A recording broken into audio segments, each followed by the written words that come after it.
Dozenaka lagunek hartu dute parte Gernika Zaharrak urtero bezala Gernika Lumoko mugetatik antolatutako ibilaldian.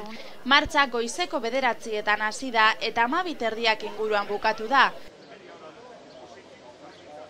Ibilbidean parte hartu dutenak udaletxeko enparantzan bildu dira, eta besteak beste 8 de enero kalea Lumoko udaletxe zaharra Errigoiti eta Lurgorri zeharkatu dituzte Lumoko San Pedro elizan martxari amaiera emanaz. Igande honetan egindako ibilaldi honek Gernikak eta Lumok bat egin zuten dataren 138. urteurrena gogoratzea izan du helburu. Hain zuzen ere, 1882ko urtarrilaren 8an, bien artean mugen kontua dela eta hainbat gatazka izan eta gero, bat egin baitzuten biek Gernika Lumo sortuz.